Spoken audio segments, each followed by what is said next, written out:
ఆంధ్రప్రదేశ్‌లో కూటమి ప్రభుత్వాన్ని నడుపుతున్న కొందరు ముఖ్య నేతలు ఎవరైతే ఉంటారో, వాళ్ళు డెఫినెట్‌లీ ఏదో ఒక రకమైన ప్రిన్సిపల్‌ని ఫాలో అవుతూ ఉన్నట్టున్నారు. నీతులు మేము చెబుతాం, కానీ మీరు పాటించాలి, మేమేం పాటించము అని. కూటమిలో ముఖ్య నాయకులందరిని చూడండి. వాళ్ళ మాటలకు, చేతలకు సంబంధమే ఉండదు. అసలు ఆ మాటలు కూడా ఎంత కాన్ఫిడెంట్ ఉంటాయంటే, అబద్ధాలు కూడా ఎంత కాన్ఫిడెంట్ చెబుతారంటే, అబ్బో ఎన్నో ఇటువంటివి. వీళ్ళు అధికారంలోకి వచ్చిన కొత్తలో ఇప్పుడు నిన్న మొన్నటి వరకు ప్రతిరోజు ఏం చెబుతారు? గుళ్ళ దగ్గర రాజకీయాలు మాట్లాడకూడదు, గుళ్ళ దగ్గర రాజకీయాలు మాట్లాడకూడదు, అది ఇది అని అంటుంటారు. నోరు తెలిస్తే వీళ్ళు అదే పని చేస్తూ ఉంటారు. అంతెందుకు తాజాగా కూడా చూడండి, విజయవాడలో కనకదుర్గమ్మ అమ్మవారి ఉత్సవాలు స్టార్ట్ అయ్యే 11 రోజుల పాటు జరుగుతాయి.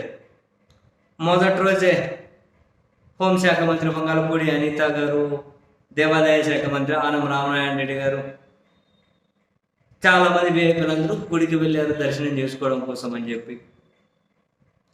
ఆయన అనిత గారు అయితే హోమ్ మినిస్టర్ గారు అలా దళిత దర్శనం చేసుకుని బయటకు రాగానే ఇంకా అప్పుడే రాజకీయ విమర్శలు మొదలెట్టేశారు. జగన్మోహన్ రెడ్డి గారిని ఉద్దేశించి సైకోల కళ్ళు రాష్ట్రంలో పడకూడదు అని చెప్పి అమ్మవారిని కోరుకున్నారట. సైకోల కళ్ళు పడకూడదు అని చంద్రబాబు గారికి, నారా లోకేష్ గారికి, ఆ ఉప ముఖ్యమంత్రికి మంచి ఆరోగ్యాన్ని ప్రసాదించాలని చెప్పి కోరుకున్నారట. 20 ఏళ్ళు ఇదే ప్రభుత్వమే కొనసాగాలి అని చెప్పి అమ్మవారిని కోరుకున్నారట. చివరికి ఆ గుడి దగ్గర కూడా వెళ్ళి సైకోలు అవి ఇవి ఇవన్నీ ఏమవసరం? సార్ రాజకీయ ప్రస్తావన ఏంది? ప్రజలందరూ బాగుండాలని చెప్పి కోరుకున్నామంటే ఒక మాట అయిపోతుంది కదా. వీళ్ళ భక్తి చూపించారు. భక్తి అంటే నేను ఆధ్యాత్మికం వేలో చెప్పట్లేదు. వీళ్ళ రాజకీయ భాషల మీద వీళ్ళకున్న భక్తి చూపించాలి అంటే గుడి లేదు, ఇంకో బడి లేదు, ఆడ చూసినా ఇవేనా? అయితే ఇంట్రెస్టింగ్గా అంతకుముందు వంగలపూడి అనిత గారికి గుళ్ళో భక్తుల నుంచి చేదు అనుభవం ఎదురైంది. అయితే ఆ భక్తులను క్యూ లైన్ల దగ్గరికి వీళ్ళు విఐపీలు, వీళ్ళ క్యూ లైన్లు వేరు కదా, భక్తులను క్యూ లైన్ దగ్గర పోయి ఏదో మాట్లాడదామని చెప్పి పాపం హోంమంత్రి గారు ప్రయత్నిస్తే అటువైపు నుంచి తీవ్ర ప్రశ్నలు, నిరసనలు.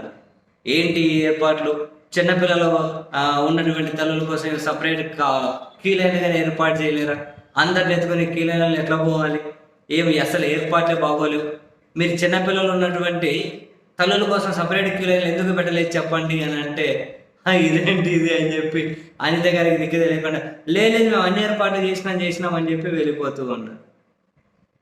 క్లాసులు జరిగే మెడికల్ కాలేజీలోనే అసలు మెడికల్ కాలేజీనే లేదు అని పవర్ పాయింట్ ప్రజెంటేషన్ వేసి చూపించినటువంటి వంగలపూడి అనిత గారికి ఇంకా ఆడ భక్తుల కోసం క్యూ లైన్లు లేవు, ఆ చిన్నపిల్లలు ఉన్నటువంటి తల్లుల కోసం క్యూ లైన్లు లేవు అని చెప్పి వాళ్ళు అడిగితే లేవని ఒప్పుకుంటారా? ఉన్నాయని చెప్పి అంత పెద్ద అబద్ధాన్ని కాన్ఫిడెంట్గా చెప్పేవాళ్ళు మరి దీన్ని చెప్పలేరా? చిన్నపిల్లలకు వెళ్ళే తల్లులకు క్యూ లైన్ లేవని వాళ్ళు నిలదీస్తూ నిరసన వ్యక్తం చేస్తూ ఉన్నారు భక్తులు. అదేందో మరి ఇప్పుడు ఏకంగా 96 మందితో కనకదుర్గ అమ్మవారి కమిటీ వేశారు. 96 మందితో. అసలు రాజకీయ నిరుద్యోగులందరూ అందరూ దొబ్బినట్టున్నారు. నా వాటా, నాకు సంతృప్తి, నాకు అసంతృప్తి, అందరినీ దాంట్లో దూర్చినట్టున్నారు. ఇంక వాళ్ళ ఏమంటారు, వాళ్ళ పెత్తనము, వాళ్ళ సిఫారసులే సరిపోయేటట్లున్నాయి. సామాన్యులు ఎవరు ఎక్కడ పట్టించుకోరండి బాబు. అంతే. ఇంకా మన అన్ని ఇబ్బందులు మనం పడాల్సిందే. వాళ్ళకు ఓట్లు వేయడానికి మన కులం కంపు నింపుకొని, మతం కంపు నింపుకొని, ఇవంతా నింపి మనం కంపు కొడుతూ ఉండాలి. వాళ్ళు మాత్రం మంచిగా కమాలిస్తూ ఉంటారు అధికారాన్ని అనుభవించుకుంటూ.